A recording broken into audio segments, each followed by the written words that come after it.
बापरे किशन केतिरो टेंशन आहे हिते। हाँ, कंहिंखे घर वारीअ जो, कंहिंखे पाड़े वारीअ जो, कंहिंखे नौकरीअ जो त कंहिंखे छोकिरीअ जो, कंहिंखे ॿारनि जो त कंहिंखे ढोरनि जो। ढोरनि जो भी टेंशन थींदो आहे। अलाए छा छा पियो चवंदो आई तूं, पर ख़बर अथई इन टेंशन मां निकिरण लाइ कुछ न कुछ त करणो ई पवंदो। हाँ, वो चवंदा आहिनि न कि खिलंदे त खैर थींदे, यानी laughter is the best medicine. पर खिलाए केर? वो ही तो क्वेश्चन मार्क है। तू एडो दुखी छो लगो पियो आई? क्वेश्चन मार्क जो सवाल कोने, न ही घबराइण जी जरूरत है, छो त हिते खिलाइण लाइ एक शख्स मौजूद है, और वो है सिंधी लाफ्टर किंग अशोक सुंदरानी साहब। जमानो चेंज थी विया। पहले माण्हू ईंदो अटैची रखंदो, पुछंदो अदा कहिड़ा हाल आहिनि, बाबा कहिड़ा, तबियत ठीकु आहे, तव्हांजी भेण कीअं, भाउ कीअं। अॼुकल्ह माण्हू अटैची रखे थो, चए थो पतली पिन जो चार्जर मिलंदो छा पहिरियों त। मोबाइल जो जमानो थी वियो आहे, टेंशन हर जगह लॻो पियो आहे। राम बख्शानी साहब हाणे त ॿार पाण में गॾजनि था, डायरेक्ट चैटिंग था कनि। तव्हांजे ज़माने में, असांजे ज़माने में हे कुझु न ईंदो। हिकिड़ो पोटो पंहिंजे ॾाॾे वटि पहुची वियो, चयो एॾी वॾी हवेली दादा। असांजे ज़माने में त सॼा साधन अची विया चैटिंग जा। गैलेक्सी नोट 1, नोट 2, नोट 3 अची वियो। लव जा केतिरा साधन अची विया। दादाजी तव्हांजे ज़माने में एॾी वॾी हवेली, एतिरा कमरा, 17 कमरा। ॾाॾी सां जॾहिं ॻाल्हाइणो हूंदो त तव्हां कीअं कंदा हुआ? प्यार करण जो मूड थिए त तव्हां कीअं कंदा? ॾाॾो त ॾाॾो आहे साईं। हुन चयईं मन मां मथुरा वियोसि, हिकिड़ी घंटी वठी आयोसि। जॾहिं तुंहिंजी ॾाॾी सां ॻाल्हाइणो हूंदो, प्यार करण जो मूड हूंदो, मां घंटी वॼाए छॾींदुमि। तुंहिंजी ॾाॾी अची वेंदी, ताड़ियूं खिल त हिन ॻाल्हि ते अचे। पोटे पुछई दादा हे त तव्हांजी साइड थी, मान ले ॾाॾी जो मन हुजे त? चई मन उहो त हर अधु कलाक में अची करे पुछी वेंदी तव्हां घंटी वॼाई छा। त हमेशा प्यार कंहिं बि टाइम, कंहिं बि साधन जो मोहताज न रहियो आहे। जंहिंखे करिणो आहे मतिलबु करिणो आहे। असांजा सिंधी माण्हू त तमामु सुहिणा सुठा, जिते सिंधी माण्हू उते माना मस्ती पंहिंजो पाण। असांजे सतना मां जितो आहियां, नागोद मां हिकिड़ो टैक्सी हलाईंदो सिंधी काको। त हिकिड़े माण्हू पुछई, चई रेलवे स्टेशन हलंदे? चई हा हलंदुसि। चई घणा? चई 50 रुपया। त जॾहिं असांखे घटि भाड़ो ॾियणो हूंदो आहे त उहा जॻह असां पास वठी। चई हे त रहियो स्टेशन, हो भयो हुयो। चई हे त रहियो स्टेशन, 50 रुपया घुरी थो। त असांजे सिंधी काके चई हथ हेठि मथे कर, रेल जे हेठूं न अची वञे हथ तुंहिंजो भेण, एॾो वेझो आहे त रेल जे हेठूं न अची वञे। हे असांजा सिंधी माण्हू हूंदा आहिनि। पहले अॼुकल्ह छोकिरा छोकिरियुनि खे ॾिसण जी सुविधा थी वई। असांजे ज़माने में ईअं न हुयो, पर असांजे पिता साहिब हिम्मत कई, चई तूं ॾिसण वेंदे छोकिरी। अरे मां चयमि न भाई ये लफड़े में छो था विझो, तव्हां ॾिसी अचो, तव्हां जेका फाइनल कई मूंखे फाइनल आहे। चई न तूं ॾिसण वेंदे। मां आख़िर वयुसि ॾिसण राम साहब। हिकिड़े कमरे में हुअ छोकिरी ऐं मां, ऐं मुंहिंजा थियण वारा ससु सहुरा जेके पोइ न थिया। लफड़ो थी वियो, सही ॿुधायां थो।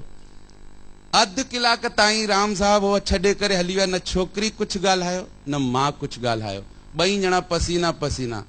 अधु कलाक खां पोइ माई हिम्मत कई। मां पुछियोमांसि भेण तव्हां घणा भाइर आहियो? चई अञा ताईं त 4 हुयासीं, तव्हां अची वेंदो त 5 थी वेंदासीं, परिवार ईअं वधी वेंदो साईं। ताड़ियूं वॼणियूं खपनि, सम्झ में अचिणो खपे कि मुंहिंजी बि ॻाल्हि तव्हां वटि पहुची रही आहे। असांजा सही ॿुधायां थो, ईअं थींदो आहे। पर छा करे माण्हू ईअं ई हलंदो रहंदो आहे। सिंधी माण्हू त एॾा होशियार, कंप्यूटर खे बेवकूफ़ ठाहिण वारो अगरि कोई थींदो आहे त सिंधी माण्हू थींदो आहे।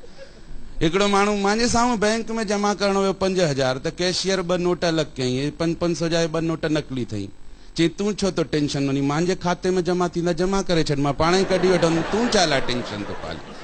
हे सिंधी माण्हू जी मस्ती थींदी आहे। जिते वञनि माना खिल त पंहिंजो पाण अची वेंदी आहे, मस्ती पंहिंजो पाण अची वेंदी आहे। नंढा नंढा छोकिरा कमाल आहिनि। 2 ॾींहं जो बंक मारे हिकिड़ो छोकिरो घर में वेठो हुयो, ॾाॾे सां गॾु खेॾे पियो। त स्कूल टीचर खे ॾाॾे ईंदे ॾिठो त छोकिरे खे चई माना लिकी पियो, स्कूल टीचर अचे थो, तूं 2 ॾींहं जो बंक मारे वेठो आहे। त हुन छोकिरे ॾाॾे खे चई तव्हां लिकी पियो, तव्हां गुज़ारियो आहे, इहो चई करे त छुट्टी वठी आयो आहियां। लिखण की जरूरत तव्हांखे आहे, असांखे जरूरत ना है। यो जितेंद्र साहब, मैंने भी बहुत कोशिश की।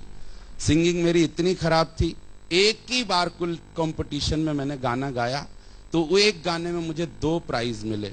एक तो गाना शुरू करने के लिए दूसरा बंद करने के लिए, बड़ा वाला प्राइज बंद करने के लिए मिला, सच बता रहा हूं मैं। तो मैंने संकल्प लिया, मैंने कहा नहीं मैं सीखूंगा। तो मैंने गुरुजी से 2 महीने सीखा गाना। फिर गुरुजी ने मुझे कंपटीशन में भेजा, कंपटीशन में मैं लौट के आया। गुरुजी बोले क्या रहा? मैंने कहा सेकंड आया। बोले कितने प्रतियोगी थे? मैंने कहा 2। गुरुजी ने हिम्मत बंधाई, बोले यार फिर भी उसने बहुत अच्छा गाया होगा। मैंने कहा नहीं गुरुजी, उसने तो गाया ही नहीं, मेरा गाना सुन के उसको फर्स्ट दे दिया। बोले इससे खराब कोई नहीं गा सकता है। एक बार जोरदार तालियां मेरे लिए भी बजा दें। जितेंद्र साहब आप हैं, बहुत अच्छा लग रहा है, बहुत अच्छा लग रहा है। सच में आप हैं तो हैं। यहाँ तो बहुत ज्यादा सम्मान मिला, बाकी जगह ऐसे सम्मान नहीं मिलता है। बाकी जगह तो लोग कोशिश में रहते हैं, टाइम खत्म आचा मांगे तव्हां 2 ॼणा अची विया, हे 2 ॼणा अची वेंदा आहिनि त माने चवंदा कि तव्हांजो टाइम ख़त्म आहे, हाणे तव्हां हेठि लहो वञी, हे माना तरीक़े सां न। पर तव्हां ॾाढा सुठा लॻे, हे भाउ भेण जी जोड़ी ईअं अमर रहे भाई, हिन ॾाढो सुठो थो लॻे। त हे पर कविता सां गॾु इहो टेंशन थींदो आहे। हिकिड़े दफ़े मां बि कवि आहियां, त मां बि जॾहिं नओं विहांउ थियो त मां बि भावुकता में आयुमि। मां बि पंहिंजी ज़ाल खे चयो, मां चयुमि तूं मुंहिंजी कविता आहीं, कल्पना आहीं, साधना आहीं, आराधना आहीं। त मुंहिंजी ज़ाल बि भावुक थी वई, चई तव्हां ई मुंहिंजा रमेश आहियो, सुरेश आहियो, महेश आहियो, मैहर वारा दिनेश आहियो। मैहर हाणे हुनजा पेका अथसि, त मां सम्झी वियुमि कि छा मामिलो आहे।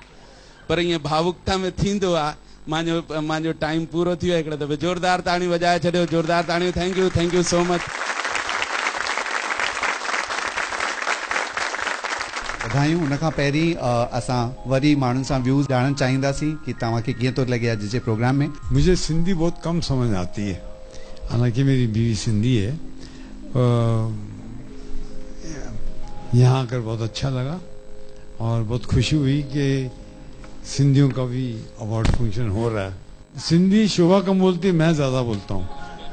मेरा एक दोस्त था चिमन भोजवानी, उसकी कुछ मैं वो जुमले बोलता था, वो मुझे अभी तक याद हैं। कल्याण मां बोर्ड अची वई है, नल मां पानी सुकी वियास, पापड़ ते कंट्रोल अची वियास, कैलाश जो चना डबोटी मथा फदूदो। मैरिड टू अ सिंधी, पर सिंधी बोल नहीं पाती, पर समझ अच्छी लेती हूँ। तो मज़ा ले रही हूँ जोक्स का, और आगे जो अवार्ड्स आएंगे वो भी इंजॉय करूँगी। बट वेरी हार्टनिंग कि सिंधी में भी अब अवार्ड्स शुरू हो गए हैं। Very good, pleasure.